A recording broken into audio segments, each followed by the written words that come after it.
la Santa Misa. Ustedes disculpen los límites y barreras a la forma de hablar. Espero darme a entender siempre. Si hay alguien que no me conoce, mi nombre es Cristian Cortés. Desde el año pasado soy codirector de música sagrada aquí en la parroquia para las celebraciones en español junto con la maestra Erin Taylor. Estoy muy contento de estar ya cumpliendo un año aquí entre ustedes, esta comunidad. Soy originario de Uruapan, Michoacán. En los últimos 15 años viví en la ciudad de Guadalajara, Jalisco, México, donde tuve la oportunidad de estudiar mi licenciatura. Aquí se le conoce como Bachelor en Música Sagrada, especializado en canto gregoriano, y también en la Escuela Superior de Música Sacra de la Arquidiócesis de Guadalajara. Posteriormente estudio la carrera en Dirección Coral en la Universidad de Guadalajara, y después tuve la oportunidad de estudiar un posgrado en Música y Sagrada Liturgia en la Universidad de Barcelona, España. Me he desempeñado como director de diferentes coros en México. He sido director de música en varias parroquias, presidente de la Federación Mexicana de Niños Cantores. Trabajé durante 9 años en la Universidad de la Arquidiócesis de Guadalajara como profesor, donde también ahí pude obtener un certificado en teología. Y bueno, todo esto es para mayor gloria de Dios. El día de hoy vengo a compartirles esta charla que la he titulado El culto eucarístico, una devoción en peligro. Culto eucarístico, una devoción en peligro. Antes de comenzar, quisiera hacer una breve oración pidiéndole al Señor que nos ayude a entender lo que yo pueda transmitirles. Bendito sea Dios, y estar dispuestos a recibir, para que nos dé la posibilidad de humillar nuestra inteligencia, para que como un niño pequeño nos deleitemos en las verdades del Señor, y para que nos dé la posibilidad de ilusionarnos en una vida de gracia. Si gusta, nos ponemos de pie para hacer esta oración al Espíritu Santo, para que descienda sobre cada uno de nosotros. Ven, Espíritu Santo, llena los corazones de tus fieles, enciende en ellos el fuego de tu amor. Envía, Señor, tu Espíritu, y todo será creado, y se renovará la faz de la tierra. Espíritu Santo, fuente de luz, ilumínanos. Espíritu Santo, fuente de luz, ilumínanos. Espíritu Santo, fuente de luz. En nombre del Padre, y del Hijo, y del Espíritu Santo. Amén. Muchas gracias. Bueno, con la anuencia del señor Víctor, agradezco nuevamente esta invitación. En este año también estamos hoy en este retiro eucarístico, pero también es un año que me han hecho conocer de que es el 10º aniversario de la sección de adoración nocturna aquí en esta parroquia, entonces es motivo de alegría y de mucha gracia.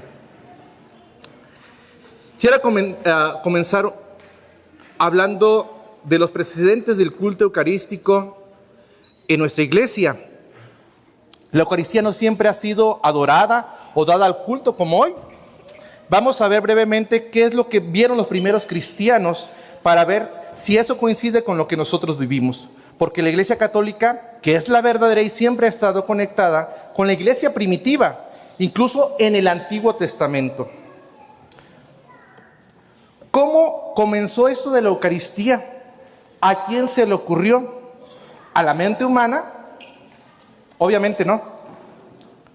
Los designios divinos han querido que Dios mismo, con prefiguraciones en el Antiguo Testamento, se nos manifestara como una realidad en el Nuevo Testamento. ¿Cuáles son estas prefiguraciones del Antiguo Testamento? Muchas veces los profetas hablaban de esta palabra que quería llegar a ellos y que ellos la comunicaban. Uno de ellos decía: cuando escuchaba tus palabras, las devoraba. No solo de pan vive el hombre, sino también de toda palabra que sale de la boca de Dios. Y así la relación con Dios se iba estableciendo por medio de una especie de alimento espiritual, pero también material. Por ejemplo, quiero hablarles en este momento del maná. Seguramente recordarán este capítulo del Éxodo, cuando el pueblo de Israel estaba en el desierto. Dios les da el maná para que no mueran de hambre y con él puedan subsistir. Recuerden que salen de Egipto y van caminando. Pero lamentablemente el ser humano siempre es incapaz de entregarse completamente a Dios porque se cierra a su gracia. No aceptó el maná, se alimentaban de él y con él no les hacía falta más. Pero el hombre comenzó a protestar, diciendo que estaban mejor en Egipto. Se acordaban de las cebollas y de la carne y decían: ahora solo comemos esto de noche y de día. Fíjense nada más. Dios les dio alimento y el hombre pierde la confianza en Dios y lo desprecia. San Juan de la Cruz dice al respecto: el pueblo no aprendió a gustar del maná en el desierto porque seguía atada su memoria al pasado. San Juan de la Cruz nos pone este ejemplo: si atas una paloma de una pata con cadenas de hierro, no podrá volar. Pero lo mismo pasará si la atas con un hilo delgado y chiquitito. Esto mismo pasa con el alma. Puede ser que uno esté estos tremendísimos pecados no nos dejan salir, no nos dejan entregarnos completamente a Dios. Pero lo mismo pasaría con un pecado pequeño. ¿Sí? El pecado nos ata, mientras que Dios nos libera. Y muchas veces no queremos desatarnos, aún así sea chiquito. Esto nos aleja y nos aparta de Dios. Regresando a esto, éxodo del pueblo de Israel, ustedes imagínense cómo no podían deleitarse con el maná del cielo. Los pasajes bíblicos nos dicen que los cuerpos de los hijos de Israel de esa generación quedaron tirados, muertos en el desierto por no querer degustar este alimento de Dios. Por eso ni siquiera Moisés pudo entrar a la tierra prometida, por ese pecado de desconfianza en Dios. Otra manifestación en el Antiguo Testamento de que Dios desea alimentarnos es mediante los sacrificios en el templo, cuando llevaban un carnero, un cordero, o los pobres un par de tórtolas o pichones. ¿Han escuchado de esto, verdad? De los sacrificios en el templo. Entonces, se lleva esto como una prefiguración de común unión con Dios. Común unión, comunión con Dios. Se lleva a través de la comida y esto fue concretizado en la Pascua judía. Recordemos el pasaje donde los apóstoles junto con el Señor hacen los preparativos para la cena de la Pascua judía. Pero los apóstoles se preguntaban: ¿dónde está el cordero que hemos de sacrificar? Ahora estamos en el periodo con el Señor. Nuestro Señor era muy obediente de la ley del Señor. Era un judío, ¿sí?, que respetaba la ley. Tan es así que recordemos que el Señor les dice, cuando lo fue atado y fue capturado por los sacerdotes: siempre he predicado en el templo y nunca me habían dicho nada. Nunca me habían apresado. ¿Por qué ahora me apresan? Nuestro Señor en la última cena celebró la Pascua judía, ¿sí?, recordando lo que los judíos habían pasado en Egipto, de que pasó el ángel de la muerte, ¿sí? Y una señal de esto era poner en el dintel la sangre de un cordero. Y era un rito muy, muy grande que celebraban y siguen celebrando todavía los judíos, ¿sí?, con la familia y con 4 copas.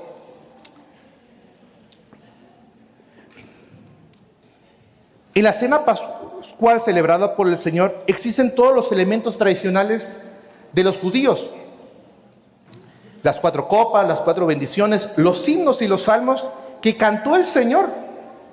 Así también pasaron por los aperitivos. Pero los apóstoles se preguntaban: ¿dónde está el cordero? Juan, el apóstol menor, le pregunta, tenía que hacer esta pregunta en ese ritual de la Pascua judía, tiene que preguntarle al jefe de casa: ¿por qué esta noche es diferente a todas las noches? Esta pregunta se la hace Juan a nuestro Señor. ¿Cómo era el ritual de la cena judía? Más tarde el Señor toma el pan y lo reparte, y el cáliz, y toma de las... y el cáliz y se las da a sus discípulos. Quizá los discípulos seguramente estarían recordando las palabras que había dicho el Señor, como lo mencionaba Juan en el capítulo 6. Yo soy el pan vivo bajado del cielo. Y oigan, adoradores, todo cristiano, especialmente un adorador, debe tener el capítulo 6 de Juan bien aprendido, donde nos dice: yo soy el pan vivo bajado del cielo. En ese momento nuestro Señor llevaba el rito de la cena judía. No respondía a las preguntas, pero los apóstoles se preguntaban, ¿dónde está el Cordero? ¿Por qué esta noche es diferente? Pero también iban recordando, meses atrás, tiempo atrás, el Señor ya les había dicho esto: yo soy el pan vivo bajado del cielo. Quien come de mi carne vivirá. Así que al parecer allí termina la cena. Pero el Señor dice: no tomaré el fruto de la vid hasta que esté en el reino de los cielos. ¿Qué significa esto? Que la Pascua continúa. Es decir, que cuando nosotros lleguemos con Él, ya es en el eterno presente, nos compartirá de esta cuarta copa. Lo que más quiere el demonio es apartarnos de la Eucaristía. La Eucaristía es el misterio más grande que tenemos y es el sacramento dado por Cristo. Es el mismo Cristo quien se queda en las especies del pan y del vino. Creo que en general, hasta aquí, por esta introducción, tenemos, porque hablar de la Eucaristía puede ser extensamente y teológicamente profundísimo. Pero con esos pasajes vemos que desde el Antiguo Testamento, ¿sí?, el Señor siempre nos quiso alimentar. Y es en el Nuevo Testamento donde Jesús se da. Ya no necesitan sacrificar animales, sino mismo nuestro Señor es el Cordero Pascual que se entrega por amor a la humanidad, quien se sacrifica, quien se ofrende.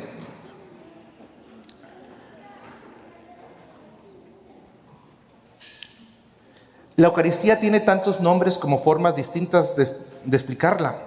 Se le puede llamar la cena del Señor, la fracción del pan, el sacrificio pascual, el Corpus Christi, la Santa Misa, la comunión, en fin. Trataré de explicarlo todo en su conjunto. Como vemos en la Sagrada Escritura, nos narra los 4 evangelistas, con excepción de Juan, que Juan nos habla en un contexto acerca de lo que sucedió en la última cena. Yo les decía hace un momento, nuestro Señor era un ferviente judío, celebraba el rito. Y aquí voy a entrar a lo más grande que tenemos como cristianos, como católicos, que es la Santa Misa, donde se hace presente la Eucaristía. En los primeros siglos, después de que nuestro Señor padeció, murió y resucitó, después de la venida del Espíritu Santo, los apóstoles se dedicaron a predicar y se dedicaron a hacer lo que el Señor mandó. Hagan esto en memoria mía. Empezaron a celebrar la Eucaristía, la fracción del pan, muchas veces ocultos, porque recordemos que fueron perseguidos en todo el Imperio Romano. Los cristianos eran perseguidos. La Eucaristía a lo largo de la historia ha ido evolucionando, pero en su esencia nunca ha perdido ese sentido sacrificial. Los primeros cristianos hacían ya este memorial de la pasión, muerte y resurrección de nuestro Señor en cada fracción del pan. A esto se le empezó a llamar liturgia, que viene del griego, que significa acto público. El Catecismo de la Iglesia Católica nos dice: la liturgia es la obra de Dios, ópera de Él. En este acto público somos partícipes del sacrificio de nuestro Señor, futuro y presente a la vez.